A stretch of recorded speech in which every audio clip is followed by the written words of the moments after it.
दोस्तों, ये कहानी है एक ऐसी अद्भुत जगह की जो दिखने में इतनी गजब लगती है कि हर किसी का मन मोह ले। लेकिन उस जगह की असलियत और उसकी दास्तां से हर कोई रूबरू नहीं होता। कहते हैं कि रामायण काल से ही इस जगह में कुछ ऐसे राक्षसों का वास है जो आज भी जीवित हैं और उन्हें अमृता का वरदान प्राप्त है। वो लोगों को परेशान अवश्य करते हैं, मगर उन्हें भी मौत की हर वक्त तलाश रहती है। पल पल में उन्हें अपनी मौत ही दिखाई देती है। तो आइए जानते इस कहानी को और भी नजदीकी से। रोहन एक अमीर परिवार का लड़का था। अपने पापा के दम पर पला बड़ा रोहन आज अपने कदमों पर खड़ा हो चुका था। अपने दोस्तों के साथ उसने कामयाबी की सीढ़ियों को छुआ था। लेकिन एक ऐसा वक्त भी था जब उसने अपनी जिंदगी में स्ट्रगल के नाम का भी एहसास किया था। सालों पहले की बात होगी जब रोहन काफी दिनों के बाद अपने गांव सीमा नगर लौटा था। लेकिन गांव में एक घटना काफी मशहूर थी। कुछ लोग कहते थे कि गांव के बाहर पड़ने वाले छोटे से उस भूमि के हिस्से पर कुछ प्रेत आत्माएं निवास करती हैं, जिनका खौफ आज भी आतंक मचाता है। बात नंबर 1, रोहन को इन बातों पर बिल्कुल भी विश्वास नहीं था। और दूसरी बात, वो इन चीजों को कतई विश्वास करने के लिए लोगों को उत्साहित भी नहीं करता था। वो तो इन्हें गलत सिद्ध करना चाहता था। लेकिन कोई भी इंसान सच्चाई की परछाई को मिटा पाने में सक्षम नहीं रहता, चाहे वो कितना भी अनुभवी और पढ़ा लिखा क्यों ना हो। रोहन ने शहर में पढ़ाई का एक अलग ही रुतबा बनाया था। सीमानगर गांव के लोग कहते हैं कि उस गांव के समीप पड़ने वाले उस भूमि के अंदर से कुछ अजीब सी आवाजें आती हैं। ऐसा लगता है मानो कुछ जोर जोर से चिल्ला रहा है। वो आवाजें इतनी ज्यादा भयानक होती हैं कि कुछ पल के खातिर गांव के लोग डर में डूब जाते हैं। रोहन आज इन आवाजों को सुनने के लिए बेताब था। वो जानना चाहता था कि गांव के समीप स्थित उस भूमि के टुकड़े के अंदर से अंततः ऐसी कौन सी आवाजें आती हैं जिसके कारण गांव के अंदर बदनामी का एक अलग ही मुकाम बना हुआ है। वो इस बात को जानना चाहता था। और फिर रोहन के साथ कुछ ऐसा हुआ जो सच में अकल्पनीय था। उस दिन रात को उसने अपने कानों को पहले से ही खड़ा कर रखा था, लेकिन ताजुब तो उस बात का था कि वहां पर कोई आवाज ही नहीं आई। वैसे भी रोहन के दिन इन दिनों काफी स्ट्रगल से गुजर रहे थे। काफी दिनों की मेहनत और मशक्कत के बाद वो अपने गांव लौटा था, जहां उसके दादा और दादी रहा करते थे। रोहन को अपने दादा और दादी से काफी ज्यादा लगाव था और उसके मम्मी पापा भी उसे गांव जाने से मना नहीं करते। लेकिन आज उसने अपने दिमाग में कुछ अलग ही ठान रखा था। उसे किसी भी कीमत पर यह सिद्ध करना था कि गांव वाले जिन चीजों से डरते हैं असल में वो कोई राक्षस नहीं है, बल्कि कुत्तों की फौज है जो वह रात में डेरा डालती हैं। लेकिन गांव के हर एक बच्चे से लेकर बूढ़ों के अंदर उन चीजों का इतना ज्यादा खौफ था कि रात के वक्त उस इलाके की तरफ देखना भी वो पसंद नहीं करते थे। गांव उस जगह से थोड़ा सा सटा हुआ था और वहां के लोगों ने काफी सालों पहले उन चीजों के ऊपर बिलीव करना शुरू कर दिया था। लेकिन आज तो रोहन को ऐसी कोई भी आवाज नहीं आई जिसके बारे में उसने सुना था। और अब रोहन को संपूर्ण तरीके से यह विश्वास होने लगा कि गांव के बाहर जो आवाज आती है वो किसी कुत्तों के भौंकने की आवाज हो सकती है। इसके अलावा वहां पर सिर्फ सन्नाटा है। एक रात सब कुछ खामोश रहा और जब सुबह हुई तो पूरी रात की नींद लेते हुए रोहन गांव के सबसे बुजुर्ग इंसान के पास पहुंचा, जिनका नाम है सचिन गुप्ता। क्योंकि जैसा कि रोहन को ज्ञात था कि गांव के लोग उन्हीं की बातों का पालन करते हैं और उन्हीं के बातों का अनुसरण भी किया करते थे, जिस वजह से रोहन ने बताया कि उसे आज की रात गांव के अंदर ऐसी कोई भी चीज का आवाज नहीं हुआ जो उसे हिला सके या फिर उसके दिल में डर का कोई एहसास मचा सके। गांव के मुखिया हैरान थे, लेकिन एक बात भी बिल्कुल सत्य थी कि उनके अलावा गांव में ऐसा कोई नहीं था जो इन बातों का उनसे ज्यादा अनुभव रख सके। उन्हें हर चीज का अच्छे से पता था और वो ये भी जानते थे कि हर इंसान के साथ वो बुरी चीजें दखल क्यों नहीं देती और उनका राज क्या है और उनकी आवाजें आना एकदम से बंद कैसे हो गई। उन्होंने रोहन को एक साइड में बिठाया और फिर रोहन से कहने लगे, देखो, हमारा गांव भूतों से बाधित है और यहाँ पर कुछ ऐसी चीजें हैं जिनके सामने इंसान नतमस्तक हो जाते हैं, इसलिए सावधानी ही तुम्हारा प्रथम कार्य है। रोहन अपने चेहरे पर एक हल्की सी मुस्कुराहट देते हुए बोला, पर गांव के लोगों ने मुझे उस जगह पर जाने से रोक दिया था, वरना मैं अब तक ये साबित कर चुका होता कि वहां पर कुछ नहीं है। गांव के मुखिया रोहन की इन हरकतों से थोड़े से परेशान होकर बोले, अगर तुमने आज वहां जाने की भी कोशिश की तो तुम्हारी लाश ही गांव तक लौट पाएगी।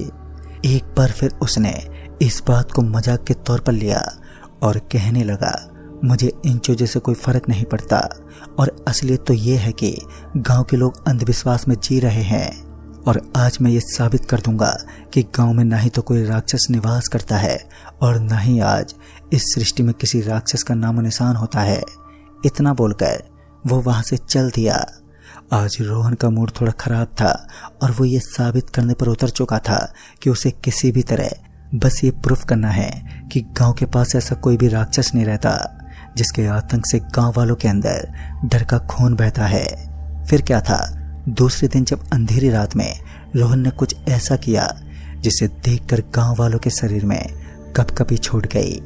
अंधेरी रात थी, शाम के 7:30 बज रहे थे और इस समय रोहन अपनी गंदी करतूतों के साथ हाथ में एक लकड़ी लिए उस स्थान की तरफ चल दिया जो भूतों से बाधित माना जाता था। कहते हैं कि सायंकाल होने के बाद उस जगह पर जाना अपनी मौत को दावत देने जैसा होता है। लेकिन इन सभी बातों की चिंता ना करते हुए रोहन उस स्थान के पास पहुंच गया। अंधेरी रात के बीचों बीच रोहन को ऐसा लग रहा था मानो वो किसी कब्रिस्तान में पहुंच गया है। चारों तरफ बस शोर का सन्नाटा था और साथ ही एक खामोशी की चादर उस पूरी जगह पर चढ़ी हुई थी। उस घनघोर सन्नाटे के बीचों बीच रोहन हाथ में लकड़ी लिए इधर उधर टहलने लगा। आज उसे भूतों से सामना करना था और साथ ही साबित करना था कि गांव में कुछ है ही नहीं।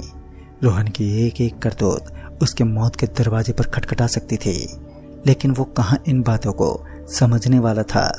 वो तो बस अपनी होशियारी दिखाते हुए उस राक्षस भूमि तक पहुंच चुका था जिसके अंदर से अजीब अजीब आवाजें आने का दावा किया जाता है। साथ ही उसे दहशत का दूसरा नाम का दर्जा भी दिया जाता था।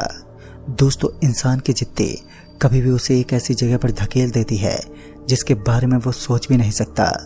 अपनी जिंदगी सवाल पर अड़ा रोहन जोरों से हाँफने लगा।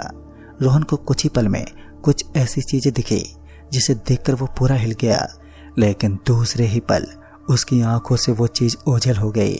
पता नहीं ऐसा क्या हुआ कि रोहन थोड़ा सा सहम गया और उसके बाद जब उसे यह एहसास हुआ कि उसने यहाँ पर आकर एक बड़ी गलती कर दी है तो वो तुरंत ही पीछे मुड़ा और वहां से निकलने की सोचने लगा। लेकिन एक बात भी सत्य है, इंसान जिन कर्मों को कर चुका होता है उसे सुधारने में वो असक्षम ही रहता है। रोहन अपने दिमाग की बेवकूफ़ी से यहाँ तक तो पहुँच गया, मगर अब यहाँ से जिंदा वापस लौट पाना कतई आसान नहीं था। फिर उसे ऐसा भी एहसास हुआ कि उसके बिल्कुल पीछे कोई अपने कदम पटकते हुए बढ़ रहा है। एक पल के लिए जब वो पीछे मुड़ा तो उसने देखा कि ये तो कोई और नहीं था बल्कि गांव का ही एक लड़का था जो रोहन को बिल्कुल अपने पीछे आने का इशारा कर रहा था। उस लड़के को देखकर रोहन की सांस में सांस आई और वो उसके पीछे पीछे चलने लगा। वो लड़का रोहन को पता नहीं कहाँ लेकर जा रहा था, लेकिन एक छोटी सी गुफा बनी हुई थी और उसके कदम तो उसकी तरफ बढ़ रहे थे। लेकिन इसी बीच रोहन के बदन से पसीने की भरमार सी उठने लगी। उसने देखा कि उस बच्चे के पैर तो पीछे की तरफ मुड़े हुए थे। अपनी मौत को आगे आगे चलता देख रोहन का शरीर थर थर कांप उठा। उसे समझ ही नहीं आ रहा था कि अब उसे क्या करना चाहिए। उसने समय को ना गवाते हुए अपने कदमों को पीछे मोड़ दिया। अपनी गलती का एहसास होने के बाद रोहन अपनी पूरी शक्ति के साथ वहां से भागने लगा, लेकिन अब चाहे वो कितने भी प्रयास करे उसके सारे प्रयास असफल ही रहने वाले थे, क्योंकि अब वहां से भागने के लिए उसे राक्षसों के मुंह से बाहर निकलना था, जो लगभग नामुमकिन था, क्योंकि राक्षस जाति कुछ ऐसे शैतान जो कभी भी आतंक मचा सकते थे।